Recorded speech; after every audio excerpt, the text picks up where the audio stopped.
Okay, Dan West again here. I'm making this pre-introduction video because this video is so long. It's over an hour long. And again, like I say, it's not for everybody. It's for the person, man or woman, who's young or old, who likes woodworking, wants to get into woodworking. My videos are geared into teaching proper procedures, habits, little tricks of the trade, what have you, and so you can learn them quick and easy and correctly, instead of going through the pains of making a bunch of mistakes and then maybe finding out later, or maybe never learning. I've been through all my apprenticeship. Always been in the union, and I work with the best German shops here in LA, and then 12 years in France working for a fine artisan woodworking shop. Always working with pristine woods and, top of the line, everything premium. And now that I'm retired,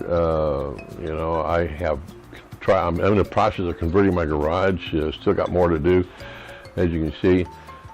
And acquired some tools, jet drill press, a Powermatic,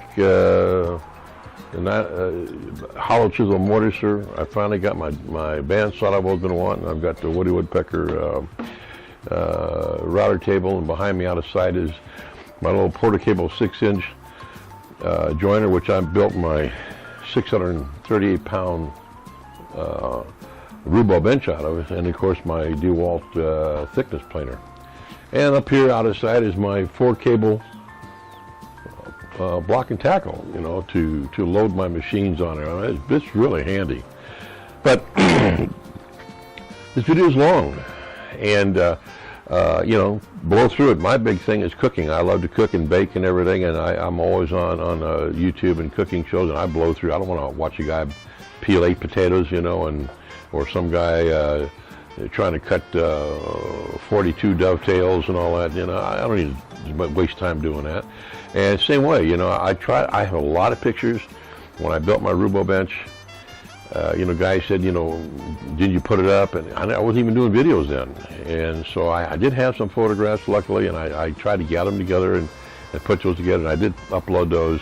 But it's nothing like actually doing it and showing how you've done something. And this is what I'm trying to get at right now, is to this Cafe Mezzanine. I started this in May of 2017. I just 98% finished. It's 2018. It's June, and I say 90% because all I've got to do is I've got to coat the balustrades with some Man O' War varnish, and I've got to put some urethane on the trim work on the decking and on the flooring, and I'm going to make a handrail that very similar to the handrails I put in my front entry of my house in oak. I have a video for that, and I got some 2-inch holes I'm going to drill for these round vent screens because there's no ventilation in the subflooring. That's minor. The main thing, it's up. You can see that. You can see it finished. And my point of this is, I have some other videos in there where I'm talking about some techniques. I'm a big stickler on story poles, and I've tried to explain them several different times to where, a beginner can understand the value of it and how they are can be used in any number of ways. And the water level, again, the water level is the best system you can use by far. I know they got lasers. I work with lasers, and that's commercial stuff. And you can get even at home. I have a little home one, that I can use, but I seem to always be going to my water level. So, this is just a prelude to the actual entry of when I was in May starting this. Another reason why it's so long, my wife and I, we do a lot of bowling, tournament bowling, and just other things got in the way, and I had to stop at one time to do something else because of all the sun that was coming into the patio. So we were, at the end of finished painting the house and whatnot. But I hope for those of you who may find this interesting, the unskilled or just learning, that you'll find some, some things of interest. And by all means, if you got a question or criticism, whatever, my email's always there at the end. Give me a shout, whatever it is, and I'll answer it. And again, I don't get hurt by criticism. A lot of times it is helpful. So by all means. Other than that, I hope you enjoy it. I hope you find some use out of it and some interest. And again, if you're a journeyman, don't even bother. My video will be boring to you. So again, as always, have a good time in the shop. Work safe, and as always, don't use any putty. Okay, thanks. Bye-bye. Hi there, Dan West again, and starting a new project. Project that's been in production, but off and on because I've had other things to attend to. But this is going to be what's called a cafe mezzanine. Now, I don't know if you know what that is, but in France, I went to a couple of restaurants where they had this. It's a split level, cozy little area, usually one table, where it's above the first floor, but not quite the second floor. It's a little step down, and it's an alcove-like. It's railed and all that. It's a cozy little thing, almost something you see like an opera where you have those, little round cubby holes, and just 3 or 4 people are sitting there. Anyways, back of my house, my wife's side, we have a porch and sliding glass door to it. But the little porch area is very small, about 4 steps down to a patio that's covered. And you'll see it in this video, how the patio was just ruined, and I had to redo that. And I've got a video on the roofing that was done on it. And you'll see this the patio, and then there's a step up to another area next to the house. But it, never really been used that much, and it's kind of awkward. And so I got to thinking about removing the railing and putting like a cafe mezzanine to where we could walk out, our bare feet, whatever, in the morning. And I like to go sit in the morning, have a cup of coffee, and watch the bird fountain, and then the hummingbirds come and feeders on. And just look, we have a nice yard. That's not really glamorous, but it's a nice, spacious backyard. It's quiet, secluded. There's no other visible way of looking in at us, and it's just nice. So anyways, this is what this is about. There'll be some techniques in it, kind of like timber framing. So I hope you enjoy it. Hope you get something out of it. There's some techniques I'm going to show in terms of layout and whatnot, and that's mainly, again, for the fellow who's maybe not that trained in it or whatever. It's definitely not really hard stuff or classic, like making chairs and furniture. But just basic work, and I just thought I'd share it with you, and hope you like it. So until then, I'll just be the last you'll see me, and I'll be just kind of overviewing or describing what's going on in the photos and some of the video also, because the video will just be me doing something, and I'll be giving a description of what's going on. Okay, hope you like it, and here we go. Bye. All right, here we are with the patio, and like I mentioned earlier, the patio is just ruined, and we've already demoed all the roofing, which is shiplap siding of all things, and the roll roofing was almost halfway completely blown off, and thus the exposed wood got weather rotted through the years. Just couldn't get to it. But we removed it, got it all dumped away, and started repainting the thing. I put a 3/4 thick tongue and groove plywood sheeting on top of this thing. I want this thing solid. And put a bitumen system type roofing on it. So this patio roof now is really, really well protected. And you can see all the rotted wood, holes in it and everything. It was really bad shape. It was like a fountain when the thing would rain. But, it's still structurally sound. It just looks dirty and all that from the weather coming through. It's all been repainted, and everything worked out really nice. And it really is a nice patio. It's fairly large, so it's a very nice area to be, outside without having all the sun exposing on you. And we have a pretty nice little backyard. It's nothing really beautiful in terms of landscaping, a lot of flower, but it's spacious, it's nice, quiet, and it's secluded. So it's a nice area. And this is where this cafe mezzanine comes in. In the corner there's where I used to have a bird fountain, and I'll talk about that later. So here is a story pole, and it's laying in one of the areas of the affected area. I'll be talking more about the story pole as the video goes on. And you can't really see if I got markings there. I've already laid out how I want these posts to be treated in the machine shop. And here's some more areas of the area we painted. That one area down there is going to be concealed, so that's why I didn't go all the way down. And it's another area that about 3 feet over from the returning wall is going to be open for a cabinet that I'm going to put in there. It's going to service the patio area. And here is the plating, and there's my DeWalt hammer drill. What a great machine that is! Every bit as good as a Hilti hammer, I'll tell you. It really put in those half-inch anchors like butter. So these are all bolted down. Here's my 6x6. You can see some in the background are all dirty and ugly, but they're kiln dried. And but I didn't send any of my material through the shaper. I want this patio to look a little on the rustic side, and I'm using different woods. But here's the story pole. Now that line there was 0. That's a reference line that was established with a water level, and I'm telling you, water level is the greatest way to go. I've used lasers and everything, but I'd say water level is just, to me, the best. But the story pole was placed in a saddle at the base, and the water level was marked. And then each post subsequently was placed in its place, numbered 1 through 5. Each had its own special location. And again, a water level was marked on the post. And we come back to the shop, I transfer that line all the way around. And that is my reference point for making all my mortises, my detail cuts, whatever.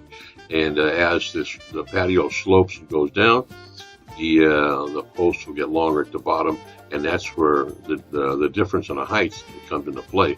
But all the dimensions, the mortises, everything is dead nuts level in relation to the other posts all the way around. So I can't stress enough the use of a story pole instead of using a tape measure and going off the blueprints. By the way, I have no blueprints on this. I have only one detailed drawing you'll see later, but it's pretty simple. It's just off my thoughts. I don't have any. I know what basic dimensions I want, and there's no plans on this mezzanine. Someone may call it a deck, but it's actually kind of a cafe mezzanine because it's made for just sitting there with some coffee and whatnot out the door, and it's above and the main floor and below the living room floor. So, but other than that, you can make a story pole for a length of cabinets horizontally as well as going vertical or something. A molding on a wall with your base and your crown molding. If you're using really specific measurements, you could have paneling that's got some kind of a raised paneling design in it. And of course, cabinets. You can take a wall and location of a cabinet, and it's different drawers. Here shows the difference of the screw head on this post here. That's how accurate this thing is. That's the difference of the screw head. And all the white is wax. I just wax all the bottom with paraffin wax. And again, here's my Barubo bench. You'll see it from time to time. It's a great asset to a woodworking shop. It's a little idea, a little trick here. You're working with a big case unit, or in this case, a 6x6. put it on some 2x4s, slide back and forth, and you can still have all your tools handy right there in front of you. You're not reaching over and backing around. And if you happen to slide it, if it was directly on your bench and you've got a screw in between, you could damage your workpiece and your workbench. This way, it slides back and forth real easy. It's another shot while it's on my Rubo bench, and you know, it's just a little trick in terms of working with something big and long on your bench, and still be able to get access to your tools. Here's an old grubby 6x6 yet not cleaned up and still in the shop getting ready to do some work. But this is a little template I made to router template to make the 3 dado designs at the top of the post. And simple, you know, it's got a piece in the back. You see there to the right under it. It locates up against the post, and then later you'll see where a clamp. I cut see there it is. I cut it to where a clamp can get in there and secure it. And I mean, simple and easy, and it's accurate. And the cut, you line the cut right to your pencil line, and you're just dead nuts accurate. You know, it's a simple tool to make. Can do any number of different things. I'll use it again later on. I'm going to modify it, and you'll see that as we get to that other picture. Although that's just another sign of how it locates up against the post. Here, my other tool, my DeWalt combination angle chop saw. What a great saw! Great saw. But to make my 30-degree finish cut on top of the post, I had to take off the guard. And I had to disassemble the saw to do that. It was quite interesting. And but it made my 30-degree cuts perfect all the way around. You'll see them later. And I just can't say enough about the DeWalt products, especially this saw, the combination angle saw. It's just it's like a radial arm, you know, extends as well as a chop saw. And again, the head turns as well as the table. So just about anything, any kind of cut you can make. This is really, again, a really, really good saw. Can't say enough about DeWalt products. And let's see, this other photo will just show you another angle of you know, what I had to do. And other than that, you know, it was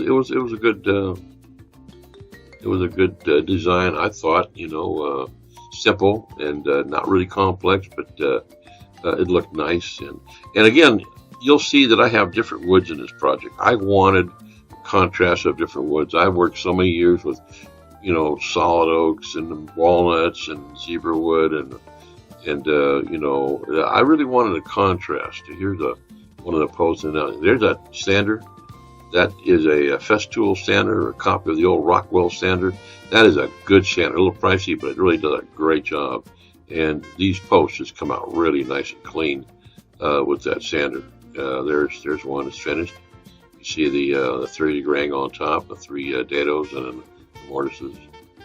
There's my Powermatic hollow chisel mortiser. Great tool, man. I really like a great tool. The one I used in France was a chain mortiser, and all 5 posts there now. They're ready to go and start getting installed, so I can get the measurement for the rails, the top and bottom rails. Set them in place, and you know, I'll show you what we did there in terms of how we get a measurement. Because again, nothing's perfect.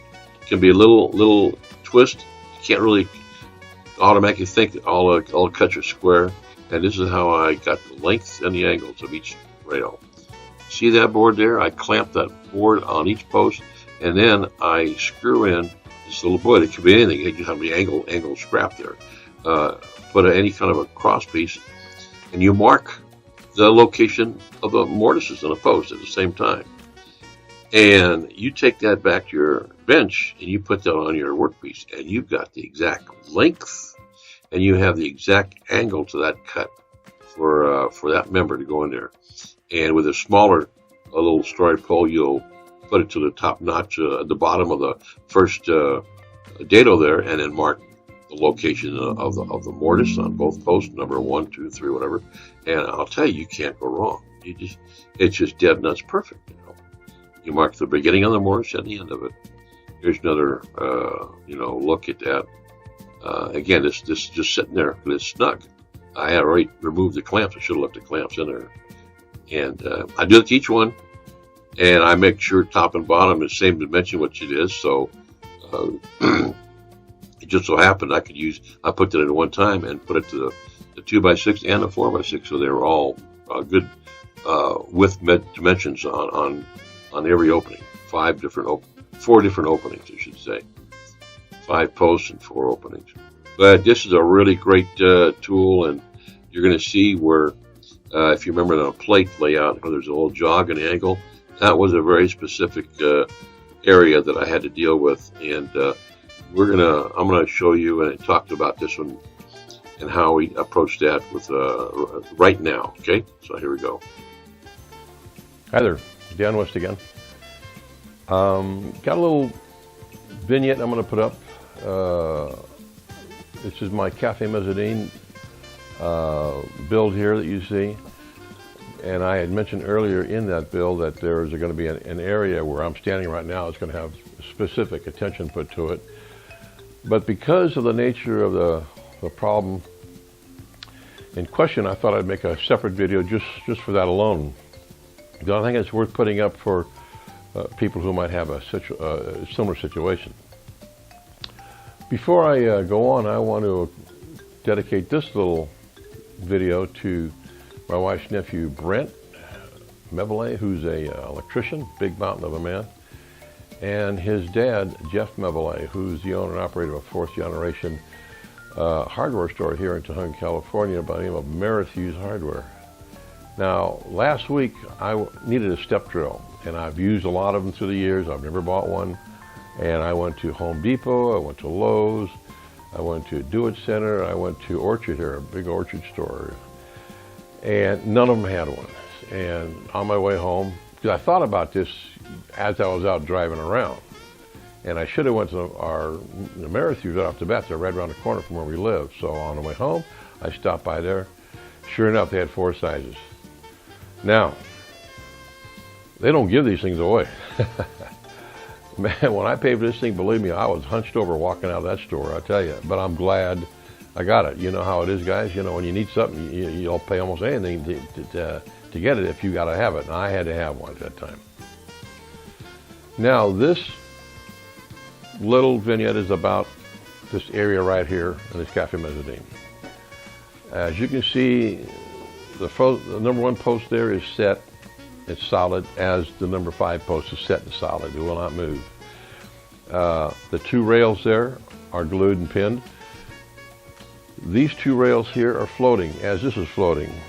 These 2 rails here are glued and pinned, but this is also has just a little bit, not much of movement. Now, not really much, but this one will have more movement. Right now, these things are clamped in place, so they're solid right now. But when these clamps are off, it can move. Reason being, I believe I'm going to have to glue these 2 rails and these 2 rails at the same time. It's going to be kind of a hefty little glue up because of the size and everything. And but yet I'm going to need movement to get into them. Now, the problem is over here. These 2 posts are parallel, but they're like a parallelogram. They're off-centered. They're not face-to-face. And this presents a problem in cutting these 2 members here, getting them exact with the exact angle. The 2 angles are different. And to get these 2 angles exact with the exact length is quite a problem. Now, for any good framer, a guy who builds concrete forms, or even a good finish man, no problem. They've come across these things. They've been taught how to do it. There's really a few ways of doing this. The one way I'm going to show you is the one I'm going to use in this particular instance, and I don't want to spend a lot of time in showing all the different ways it could be done, but I'm going to show you the one that I'm using here. And it'll be quite explanatory. Now, I think what I should do now is bring the camera over here so you can have a better look at what I'm talking about. All right? Okay, here we are at the far end where that compound angle is at, and where I wanted to show you, what we're looking at here. Here's post number 3 and post number 4. And again, they're relatively parallel for an on-site job condition, relatively parallel, but nothing's exact, not like in a shop or, where you're really dealing with everything straight, true, and same size. But they're relatively in the same position, but they're shifted like a parallelogram. And a problem is to get the offset, the height, and the proper angle. And how I'm going to do that, I'm going to show you right now what I used.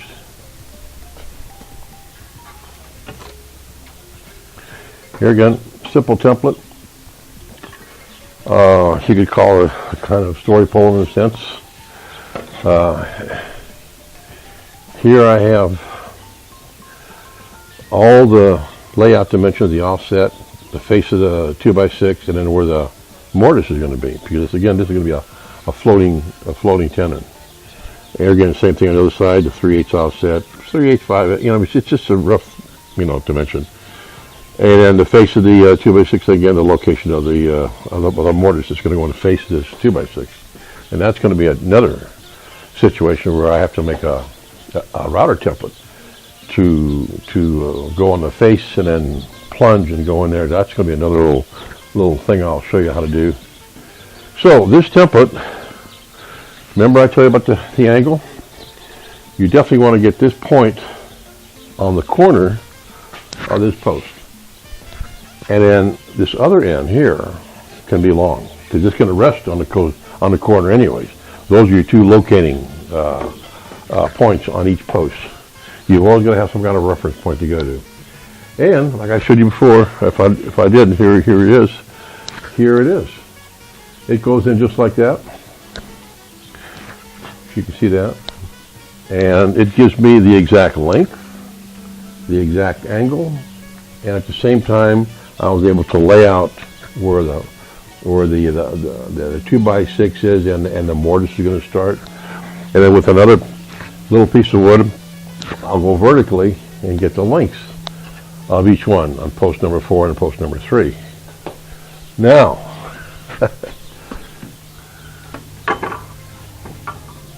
here it is. Here's the 2x6. I went and cut it, laid it out, and here we go. On that point there, and on that point here. And there it is. And that thing is dead nuts exact. Good enough for what this is going to be, And it's right on the mark. And it's ready to be machined in the shop for the two mortises, for the floating tenons on each one.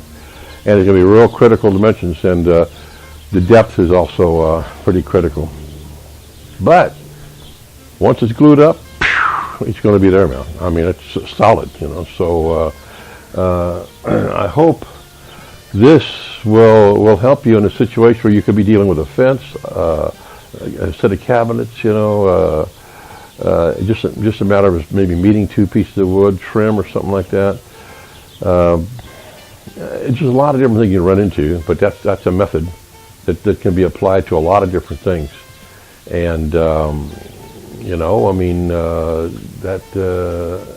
don't know, there's other ways you can probably do it. A talented framer or whatnot could probably look at it and cut it, and be pretty close and file it in or whatever, cut it, But this is a method, it takes a little bit of time, but when you've got it down there, it's nuts. It's dead nuts on the money. So I hope that helps you, and I'm going to go in the shop now and start making the template for it, and I'll add that to this little vignette, just kind of like frosting on a cake. Like, okay, you got the board cut. Now, how are you going to put those mortars in there? I'll show you. Okay. So see you in the shop. Hi there, Dan West again. As I said, I'm working on my cafe mezzanine and cutting mortars and tenons. Now, the mortises were cut, most of them, with the exception of one, with my Powermatic 719 hollow chisel mortiser. So those are just pristine. I had to cut one by hand. That's a real big fat one. Didn't think about making a double tenon at that time. Made one big fat one. The rest of them are all double tenon on my 4x6s. But this is the situation. I'm in between cabinet work and timber framing, because you're making a door. Like I said in France, we did a lot of doors, and even huge gates. That or the main entry to an estate or something. I mean, huge members. But we had shapers that were set up to do all the tenon work like that, no matter how big they were. We had some phenomenal equipment there. I'm not in there. I'm in my garage, and like I said, my videos are for the guy who's in the garage, doesn't have a lot of tools, someone who's just starting out and wants to take on some projects but doesn't know all the techniques. You know, all you guys with big shops and big machines, don't even bother. I just waste your time listening to me, because you'll probably just laugh. You know all these ways of doing things anyways. What I'm going to talk about is, like I said, I'm in between, because my cafe mezzanine, I have 5 posts which are 6x6s, and I'm using a 2x6 rail on top with a mortis and tenon, and a 4x6 rail at the bottom, which is at the floor level, offset from the actual finished floor, but nevertheless, that's where it's at. Now, all those, with the exception of one, are all double tenons. If you've never done it before, you know, it's just, you know, I think it's good to do things by hand at first, to learn it by hand, and then start using the tools. When you start getting into big members, the problem is, you know, cabinets and doors, I can do it on my table saw. I can stand the members up on end if I'm using a saw blade, or I've got a regular dadoing table, sled, that I just do them with dados and just, you know, slide it back and forth, back and forth and back and forth. And by hand saw. Now, I'm good with a hand saw. This is the kind of hand saws I use, 26 inches. I don't like them little tiny things, short strokers. And that's the thing that I didn't like about France. All their saws are small, short, kind of like them Japanese saws. And you know, I don't have anything against Japanese saws, but I'm good with those saws. I take full strokes. I don't short stroke it. And I used to sharpen my own saws and all that. And you couldn't give me a Japanese saw or one of them other ones, because I don't like short stroking something like that. And I don't care how fine it is. I used a hand saw with paneling, you know, very fine paneling. So anyways. So I'm in between here. I got one of my members over 8 feet long. And I don't want a hand saw and cut all these by hand. I'm thinking surely there must be a way I can make a jig or something out of it to do a lot better and easier. And I came up with one. Now, I went up on YouTube 3 times looking for something like this. I put the words in all different ways. You know, how do you cut tenons with a router, you know, and all this jazz. And every one of them, they got these big, huge, big Makita saws that we had in France. We use them too. And drop cut, which is kind of dangerous if you've never done it before. I've got a skill saw, regular 7-1/4 skill saw I've used all my life, and you know, I know how to drop cut and everything. You know, I mean, done it. I did a lot of framing when I was younger, so not a problem. But I didn't want to do that. I want something clean, one time, and that's it, done. And surely I got to be something. Couldn't find anything. So I thought about it, and take a look at what I come up with. I'm going to move the camera here. I'm going to just show you the table, and hope you'll be able to get a better view here. What I'm doing. Now, I've told you before about using a story pole. When I go to the post, I'll use this. I'll mark it. This is always at the end or the top or whatever. This happens to be the end cut, and it shows you left and right. This is always the face, and this shows you. This happens to be the 4x6. Let me go around here. This is the here. This is the okay. Here's the top of the cut. This is the very top of the line that's laid out, and this is the actual cut of the mortise, left and right. So there's no measuring. I bring this back to the bench, and I use this reference. And here's the other side, left and right. Now this is again shows the side cuts, you know, from the side to the mortise. All right. This is what I end up with.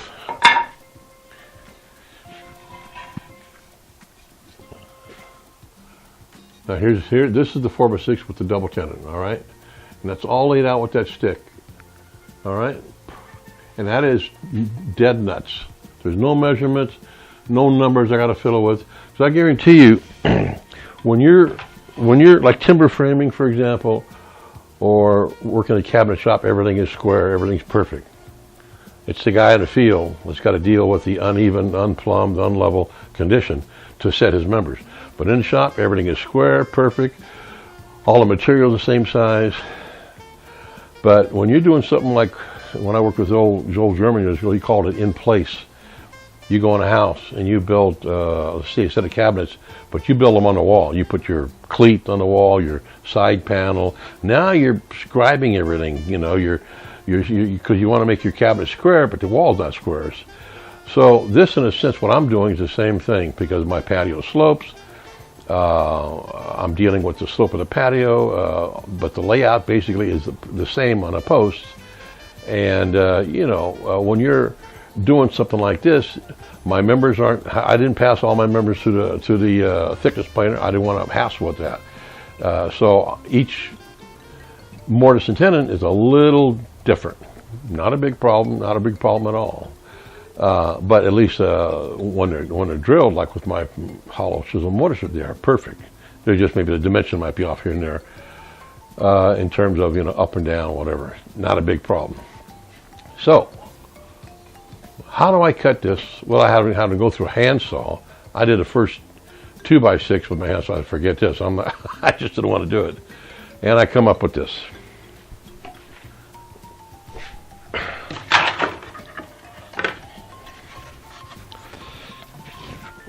Here is actually the template I used to cut the dados, the decorative dados at the top of each post. 3 decorative dados, and you probably saw that in earlier part of this video. I just kind of modified it for a 2-inch router bit. This part goes back behind a piece like this. A clamp comes in here, and another clamp at the back to make it firm with my bench. This is the router. I've got a 2-inch infinity router in a sucker. 2-inch. Now, my mortises are 2.5. All my tenons are going to be 2.25, so I don't have to worry about the depth. I make this in 2 passes. It's a 2-inch cut. Then I have a 1/4 inch left on the end to take off, and that is it.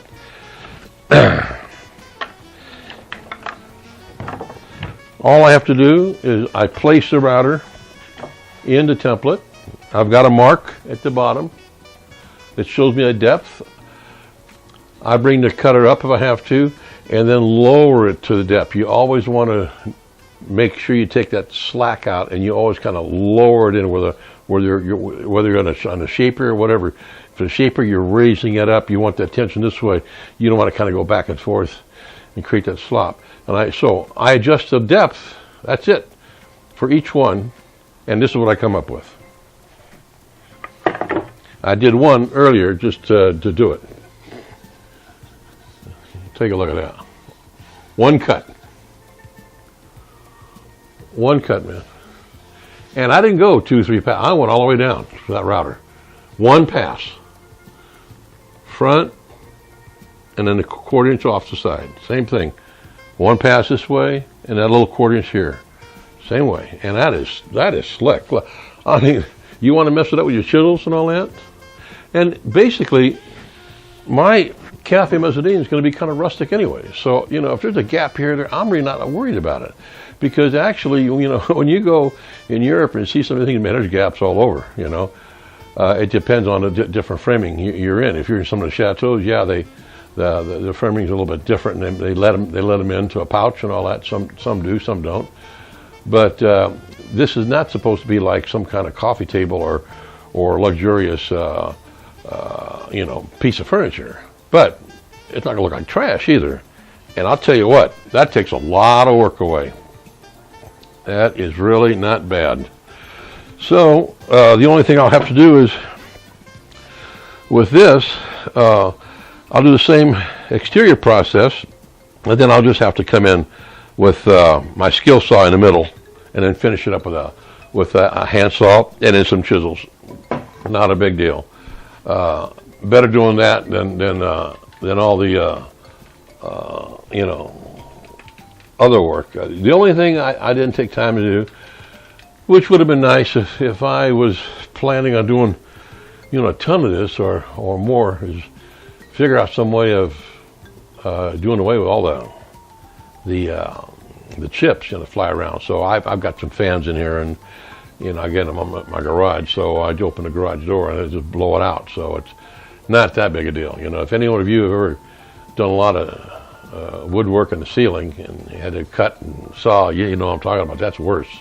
Overhead and everything coming in your face, or you've got a jigsaw under a cabinet and you're cutting something, the bottom of the cabinet, and you got all that particle board or plywood coming down on you while you're laying on your back going this way. So this is really nothing compared to something like that.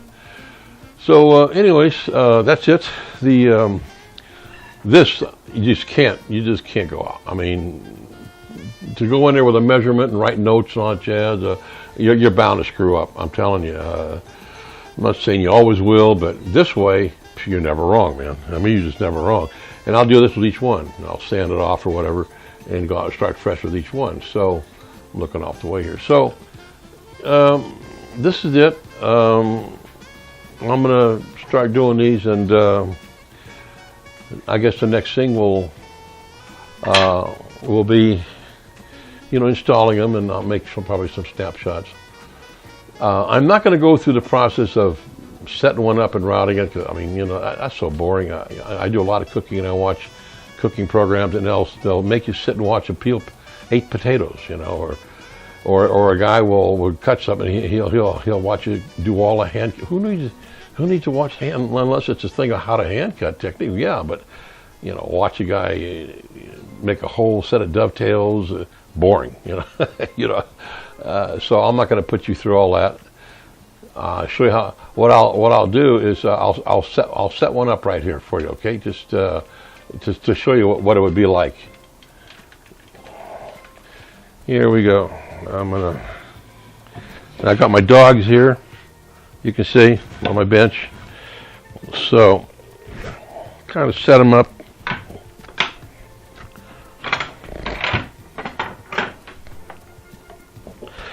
Now, again, normally I haven't cut it, but normally I'll cut all this. I'll cut all these lines with a razor, but just to save time, I'll just put it in here, like I had already done that.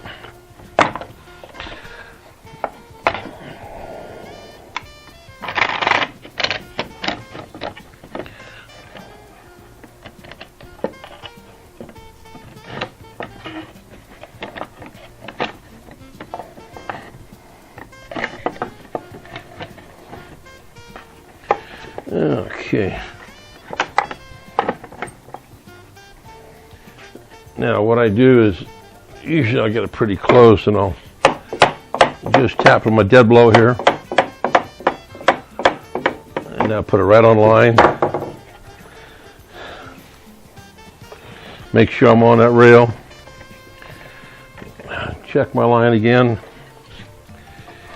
And just for extra, I'll put this clamp here. Goes under my bench, right on top. And that baby is solid. Put my router on the slot. These two guides guide my router.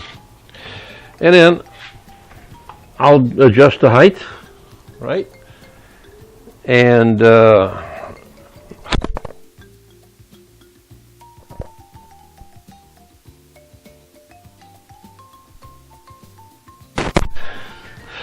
height's all set. One pass, second pass, done.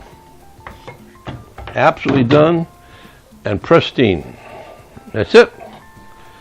No chiseling. Don't have to take a chisel to the corners and all that. Don't have to take a bullnose plane to make it flush. How better can it be, So that's it. I hope someone out there found this useful, because again, it's an odd situation. You know, again, a lot of times this is done with a table saw or your shaper, like your little shaper table. You know, your cutters for that. Any number of ways to do it. Bandsaw. Oh, man, I wish I had a bandsaw. I'm trying to get my wife to let me pop for a bandsaw, but you know, kind of tough right now. Not money-wise, just all my tools I got already. Just, man, how old? Oh, you're an old man. How long have you been doing this? So anyway, well, a bandsaw would be great, you know. But I think this is slick, you know. Again, the 2-inch bit, a little bit of money, but I'll tell you what, the thing lasts forever, and you can resharpen it. It's a good bit, and look, it saved me a lot of time, and it does a great job, beautiful job. So I guess that's it. Sorry about me dropping my my little receiver here for my mic. I guess that's it, and I'll see you later on at the patio. Okay, bye-bye. Okay, here's a view of the one and only detailed drawing on this whole project, and that's the detail I drew on a piece of 1/4-inch plywood for post number 3 and 4, respectively, for the floating tenons going in a 2x6 and a 4x6. And as you can see, they're close dimensions. That's why I really needed to have some specific dimensions on this situation. So when I make the template, the main thing is that I know what depths I'm going to in each specific member, whether it be the 2x6 on post number 4 or the 2x6 on post number 3, and you know, same thing for the 4x6. So again, this is the only template drawing I really needed in terms of reference. Everything else could be on a story pole, but this was a lot different. And as far as the rest of the construction, I really didn't need any drawings for. It's a pretty simple, basic construction project, and no need for drawings. But let's go now and see how I tackle this project in the shop with a template that I made for this specific operation.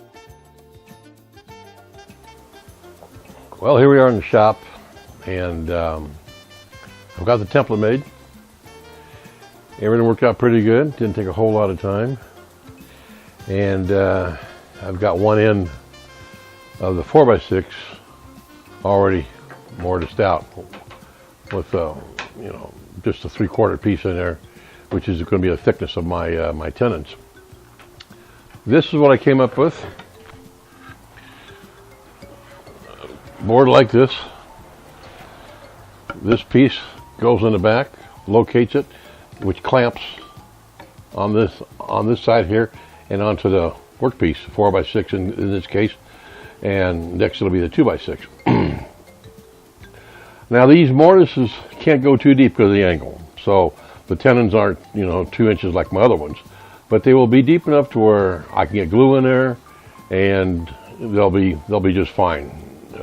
Again, once it's all glued up, there's no stress on them specifically from loads, whatever.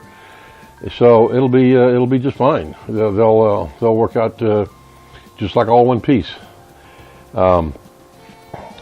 Again, here's the configuration, because I used a 5/8 router guide on my router with a 1/2-inch router, and the guide rides on these two areas here, these two, and you can see the cut. So that way I can locate this template exactly on my line where I want it to cut. There's some other time I'll show you how to make a real nice template for routing in your dados for cabinets. I saw this with the wood whisperer. He showed that, and I've always done them on my table saw with you know, with the dado blades. But this is pretty cool. I mean, the one aspect I liked about it is you can take the exact width of your panel that you're putting in there.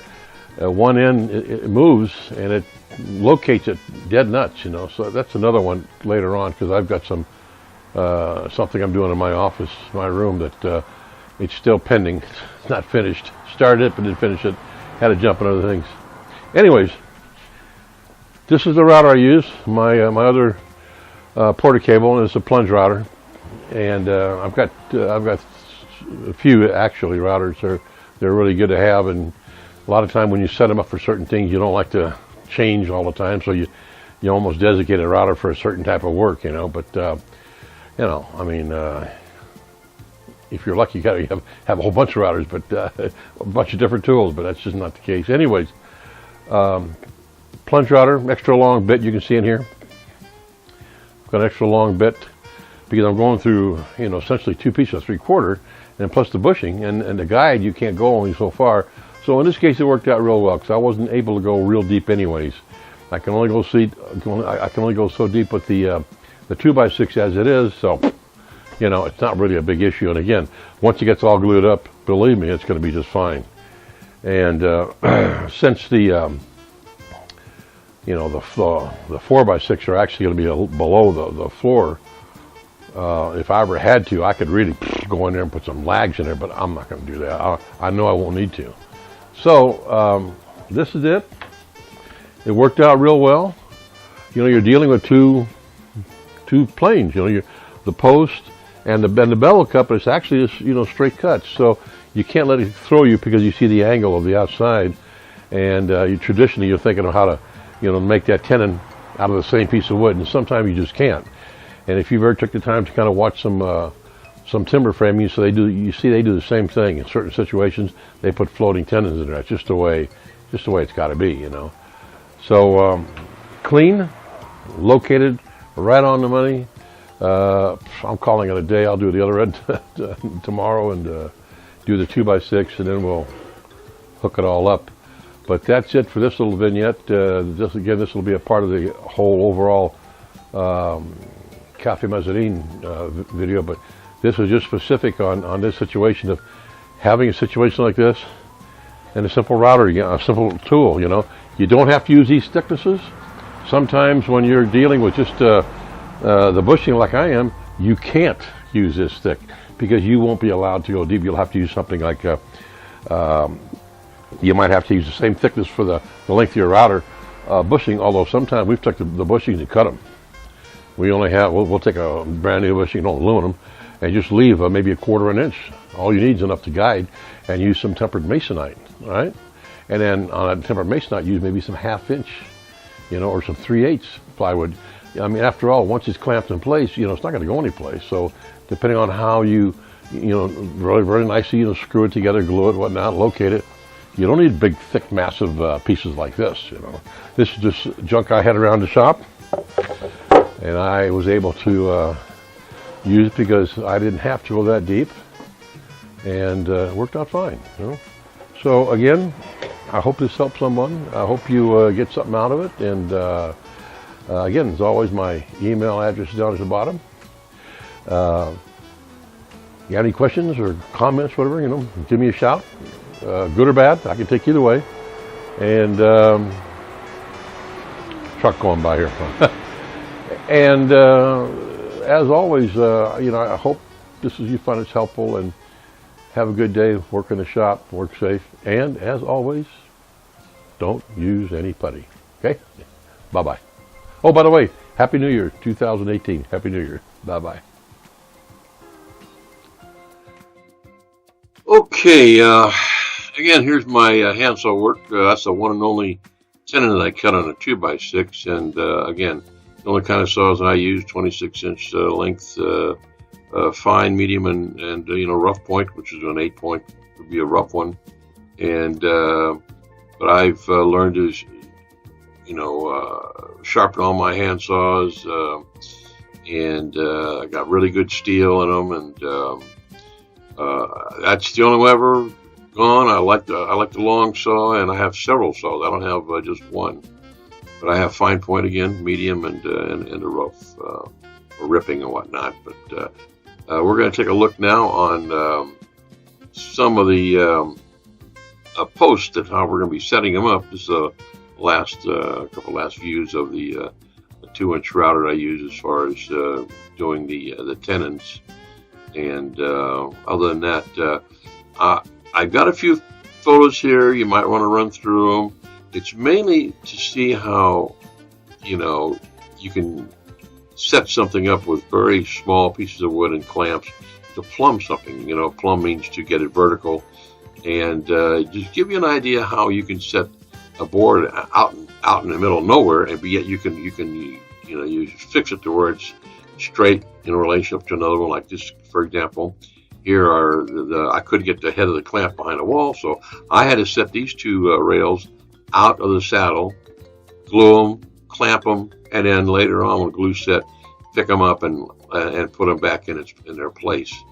But again, these set of photos are mainly so you can kind of, if you've never had straighten something up or clamp it and you have no idea, you can take a look at these things and freeze them up and take a look at everything. How you see, you'll have a rail at the bottom. Here shows the two cuts on those angle pieces. They came out really well. Even have the traces on them. A little workstation is my skill saw with its joist hook on it. I did some joisting this a little while ago, and walking joists and cutting, and you just hang them on a joist. Here I put a hole in the table in my saw. But it's good to have yourself a little work area, and another view of as the job progresses. You're going to have, things like this. You see how those X braces are in holding them together. Again, it doesn't take a lot of heavy wood to do this, and clamps are really good, so you don't have to put nails or screws and everything.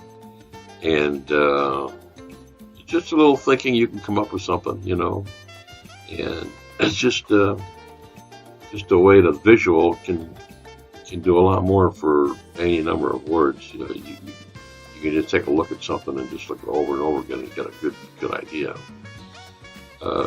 It does get cluttered on a job site. Does it ever? But it's all worth it. And when it's all done, you've got something to kind of talk about and remember while things are progressing and going on. And you'll be able to enjoy the fruits of your labor as it goes. And these things will last long after we're gone. So.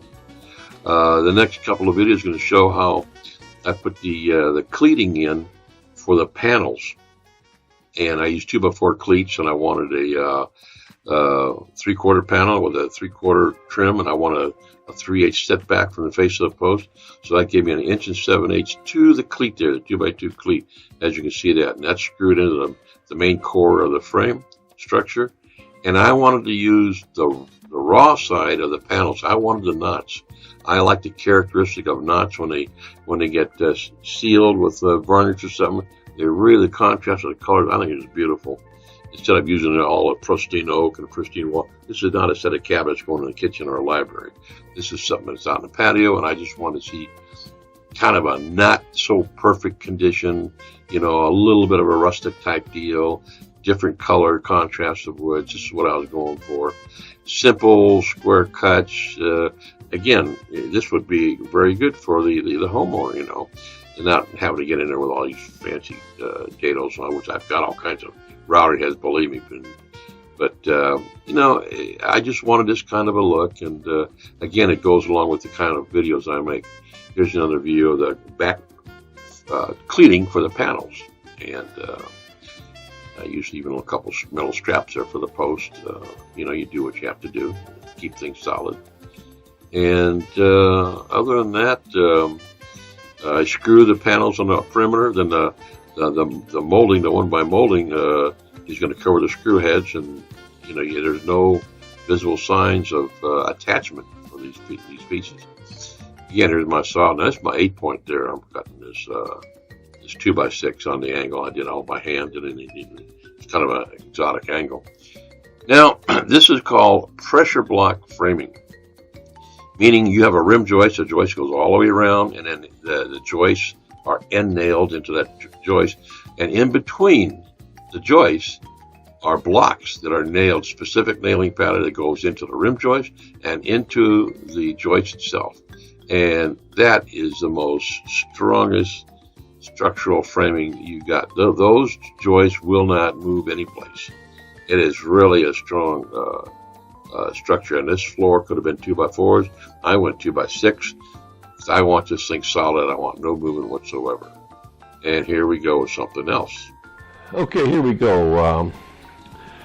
We're at a point here where I think it's necessary to put a little video, even though it's a pretty lengthy video in itself entirety. But I think, again, you know, my videos are for, you know, people who are just starting out in this kind of work, or maybe they've been doing it, but they want to get a little better at it. This is definitely not for the journeyman because he knows all about this, and this would be boring to him.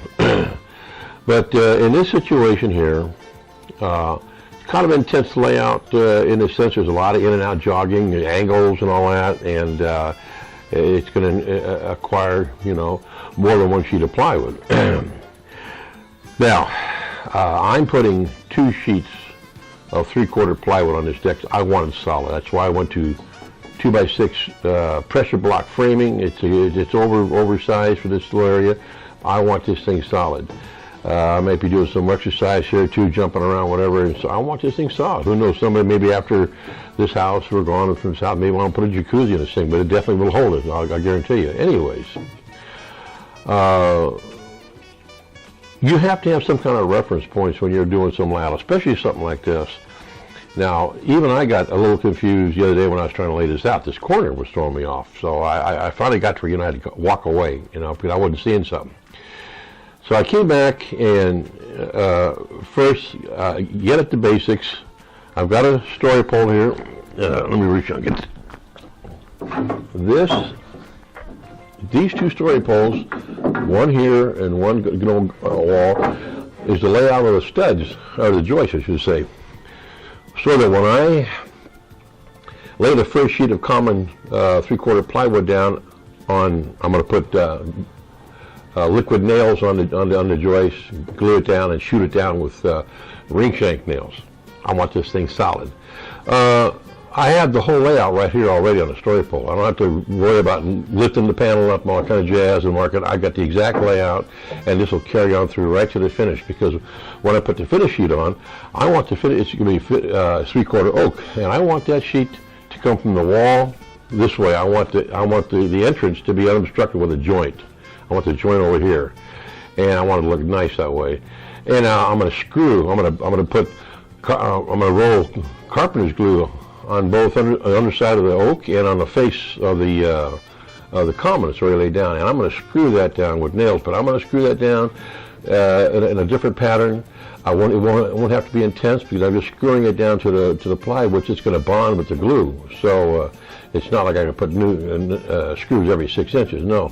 And I may go right on the joist. I may go to the side of the joist. After all, I'm gluing into the plywood, and the common sheet's already solidly attached to the joist. So I'll decide that later. But either way, I'll have a precise layout of the joist for my nailing, and I'm going to have a very precise pattern too. I'm not just going to put nails everywhere. That way, when I come back with the screws, whether I go in the joist or not, you know, I'm not going to be hitting anything. And I want, once that screw goes in, I want it pristine. You know, it's just finished. Now, the layout. So what I did was, my points are this. This back wall is what when I measured, when I laid the whole thing out. I'm coming off this back wall. It's fairly straight. And this 4x6 is in line with this back wall. In reference to this direction, that point over there is where I get my 8-foot point. And my 8-foot is right at the face of these posts. 8 foot, right? And that's what I was forgetting yesterday. I'm thinking about coming in here, and that's where was throwing off my angles. So that 8 foot is to the post, but this concrete deck goes away. I forget the exact amount, but it slants away from the wall. It's not perfectly square, which is common. It's just, you know, I don't care what condition you go, there's always something not level, not square, whatever, you know, bows, whatever, ins and out. So my first sheet is going to be the common sheet, which is this way. It's going to be 4 foot because I'm staggering my joints. My last sheet's going to be this way, 4 foot. But my first sheet's going from here to 4 feet. So I have a partial cut into the landing there and around the beam and then into the 4x6 and all that. So that's what I'm saying. It's kind of, you know, you have to have some point of reference. And this is what I would suggest in a situation like this, which is what I'm doing. Since I'm working with this first sheet, I established where my 4 foot line is here, and I snapped it. This is the middle of the whole framing layout, right? But this is my 4 feet from here to here. So I've got that established. That's going to be a straight line when my sheet goes down. From there, I can measure over and make my cuts around the beam. Again, I want to mention, these cuts do not have to be tight because I'm going to have a nice molding all the way around the whole perimeter of this plywood. So it does not have to be tight at all, but yet I don't want it super sloppy either. And again, plus being 2 legs or 3/4, the ends are going to be really stout. So you know, it's not a problem. So I'm coming over from the concrete, and what I did, I have a 4 foot line this way. There's my 4 foot right here. So I can also not only measure over to the post, but I can measure from 4 feet into where the plywood would be. Okay, follow? So I can establish these points, all these points, by using the reference lines of this 4 foot here, and then there's this midpoint here, all right? Now, when I got to the angle cut, you know, the angle's still the same. We just wanted the framing, so that didn't change. But I got my, you know, I got my dividers here, and I put it in there. And yet I was coming with some really weird angle, and I was forgetting the fact that first of all, my plywood ends here at the post, and I'm wondering why it's not going further back into the 4x6. So another way of verifying that distance is I took a piece of again, like a story pole. I put it right up against the panel, and came till the back edge touches the 4x6, and there it is. There's my line of the 4 foot. So I know that when I take this and put this on the edge of the plywood, at the very 4 foot point of it, and mark this point, that is where that angle is going to die in, you know, point. That's my end point. So from this point to this point, and I get this dimension from coming off the center line, okay? And I measure over to this point here. Now I'm going to have this little jog. That's okay. I'm going to have this little jog. Can't go wrong. You just can't go wrong, you know. In some ways, these things can actually get you in trouble because you're going to get an angle, but you're not really locating it at the right point. So I hope that's kind of clear to you. You can lay out almost any configuration, but you've got to have your reference points. It's just like when I was showing you about the water level to get the, when I made my reference points on all these beams. I set these beams in place with my water level, and with my story pole, I made a 0 mark on my story pole. Set it on a saddle, and then with each post, I should say, I plumbed it up, and then I made a water level line. That's a reference line. So that when I go back to the shop, and I got that reference line there, I lay everything out with the story pole on that reference line. You can't go wrong. You just can't go wrong. And as the floor drops and goes up and down, all that's taken up off the bottom, whether it's a longer or shorter piece. So I hope that helps. You just can't go wrong with you getting, like again, a story pole for the joist. I mean, you don't have to lift the panel up to see where that joist at. Now, look, you got blocking here and all that. You might not see it. You might not have it marked out there. You can't see what I'm pointing at, but I mean, like over here, you got blocking. Maybe you didn't mark it well or not. You lay your old story pole on top, you got it. You got it. Dead nuts. So. That's it. I hope that helps. And next, after you'll see the finished cuts and all that. And by the way, something else I'm going to do. Another reason why I want to make these cuts, fairly close. I'm going to lay these 2 sheets on top of my finished oak and trace it. Now, I've already made the layout. I've tried it, put it in place, dry fit it. It works. If there's some areas that maybe too big or too small, recut it, or too big, I make a note, plus an eighth, plus a quarter, whatever. And so when I lay that on my plywood, my finished plywood, I trace that out. Dead nuts, man. There's your pattern. And a lot of times I would do this if I only had one finished piece of order, I would make a pattern first. I wouldn't even try, I'd lay it out, but I'd make a pattern, and then the layout would locate my patterns, because now you can't afford to make, a mistake on a finished item. So, okay. Hope that's clear. And again, you have any questions or something like that, my email's always there. Give me a shout if I wasn't clear on something, or maybe you think I was wrong about something, but whatever. I'm pretty much giving you the right scoop there. So I guess that's it. And I would say good luck, but maybe I shouldn't say good luck, but I'm going to say good luck anyways. Have a good time. Okay, here we're going to go through a flurry of photos on the subfloor sheeting. And again, there's you'll see the snap lines for the joist location.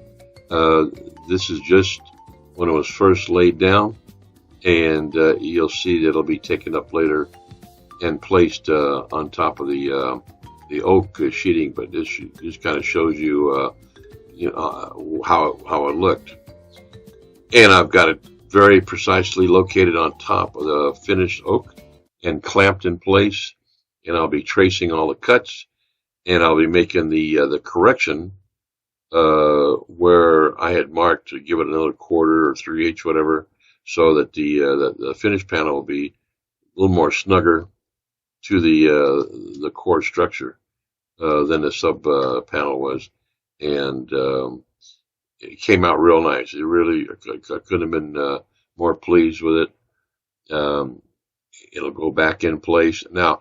I wished I would have took pictures of the liquid nails application on the subfloor framing before I laid the panel. I didn't, but believe me, they are glued down and shot with the number 8 ring shanks, and that is solid. And when I try to roll the glue on the panel, it just flew everywhere. So I end up just pouring glue and using the squeegee. It's got the square teeth in it, like you would for linoleum flooring. And I just spread the glue all over heavy on one side, and then put the oak panels down.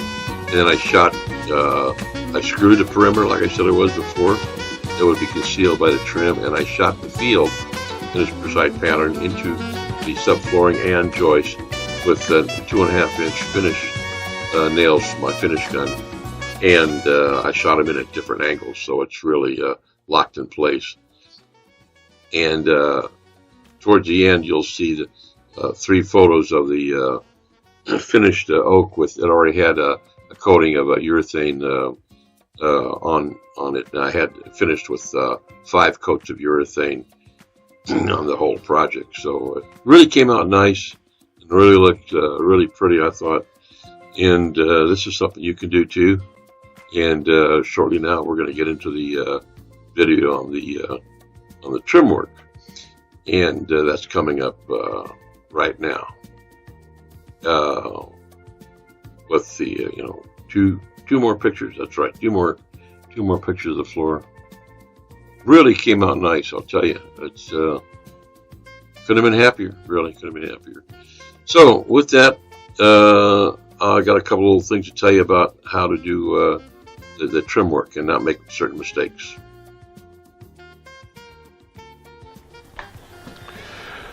Okay, here I am going to start doing some trim work. You've just seen the panels that I've installed between the posts. Now we're going to start doing the trim. I'm going to start with the base. Now, the reason why I'm showing this in a little video is because for a lot of, again, trained journeymen, they know how to do all this, but for someone who's never done this before, they can start putting base down and they'll just start putting it right on the ground, start nailing it up, and have all kinds of trouble when they're trying to make the cuts and everything. One of the easiest ways to do it, which is what I'm going to do, is, first of all, I've got a 1x6 stock, square. I'm not going to trim it, I'm not going to put any routed design on it. It's just going to be square stock. Now, all I need was 2 8-foot pieces, and they're very straight.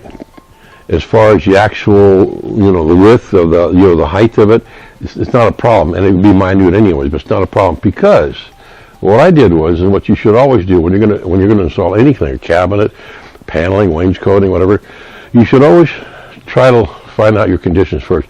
Are your walls leaning? Are they wavy? Your floors, are they level or are they tilting? That's what you really need to know. Now in this case, I know my patio from the house, the wall, forward, the patio slopes. It's normal. You're always going to do that with concrete, so if you hose it off, the water will run off. So what I did was I took a piece of the stock from my base, uncut, went to the highest point, which I know is back here on this wall, and I laid it down vertical, and I made a pencil line on the post. Took the piece off. Then I got a story pole. Okay, I'm always talking about story poles. And what I did was I took this story pole and I made sure it went all the way up to the post here, because I put on the edge on the ground and I transferred that pencil mark I made on the post onto the stick very carefully. And then I made a mark on here, if you can see my mark, from this cut here onto the post, all right? So now I've got, I'm sure you couldn't see it way back there, but this is the little mark I'm talking about that I marked here on this edge here, the bottom cut. So I measured the bottom line, which was here. I measured the difference, which was 14 centimeters. From here I measured down 14 centimeters, made a mark. Oh, excuse me. From here I measured down 14 centimeters and made a mark. Then I made a mark all around, and I carefully pilot holed on top of that line. And then I was going to put a screw. I'll end up getting this hook here, which is just as well. And I let it go just enough to where now I can take and hook that story pole right on that front groove and mark the pencil line. And I did this to all the other posts, every one. I went around, just let it rest on there, on the edge, and mark the bottom all the way around. And that's probably one of the easiest ways you can get your level line for anything. Now, to give you more detail of why I'm doing this, this is simple. It's not fancy. I'm going to put a straight piece of 1x6 on that pencil line, so as it comes to the front here, it'll be coming off the ground, all the way around. No trim on it, because at the bottom I'm going to put what's called a shoe. It's going to be a little trim. I'll make something, and I'll see how much room I got, and I'll come up with something. But I'm going to make it on my little shaper. I'll do my own design, and that's going to go at the bottom. So if that floor slopes, that shoe is going to go right to the bottom. Got a little trim on it. It'll hide all that. It doesn't have to be perfectly level either. Now, if it had to be perfectly level, then that would be the piece I would be scribing, and taking to the table saw to cut the scribe line and everything off, and then put it back down. But this doesn't have to be perfect, so it's just going to cover up the gap, and then it'll look fine out here in patio. And on top of the base is going to be another piece of trim. What I will do before I actually fasten the base to the columns here is I'm going to make a mark at the top of the base to the panel, and then I'll take just lay the base down, and I'm going to screw a cleat to the bottom of that line. And then I'm going to put the base back on, nail it, and on top of that cleat and on top of the base, I'm going to have another trim that's going to go all the way around the top. It's going to be like a cap, and that'll have a trim on it, and it'll proceed.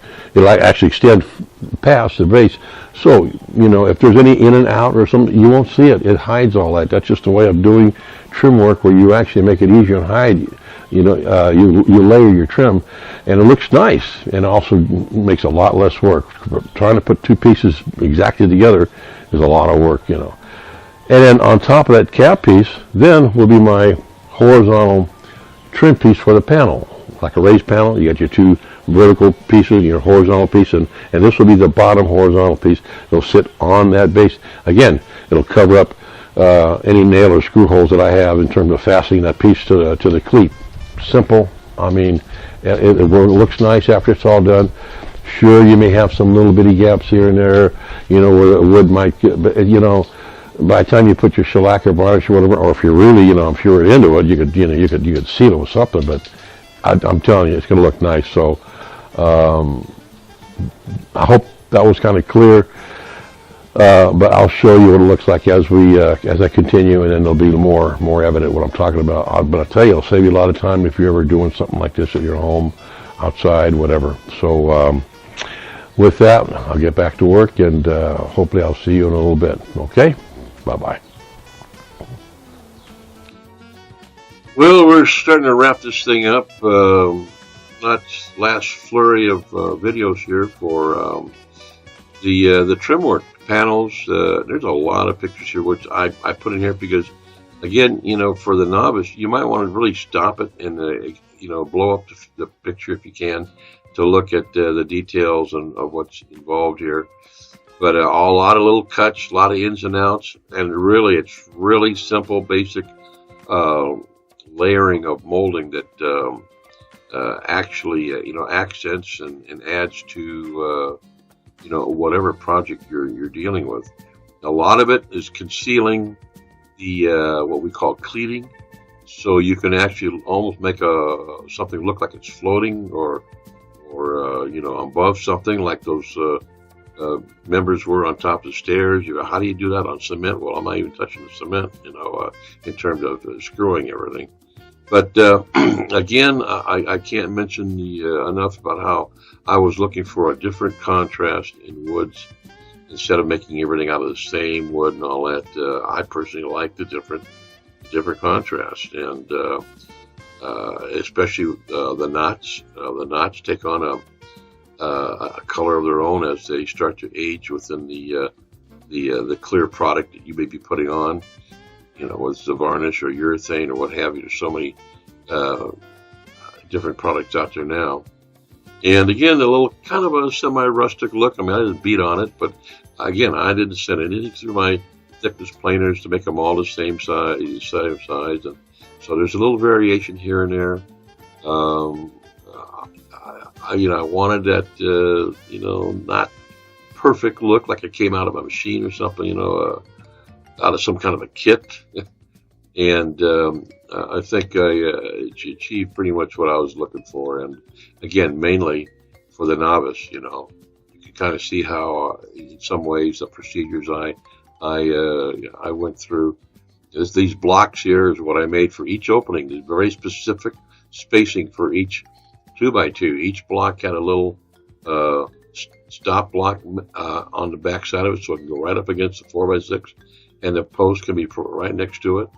And then with each one, I would locate the center for the half-inch hole that the peg was going to go through, and then with a level plumb it up, and put the screws through the block into the 2x6, and then plug it with a button.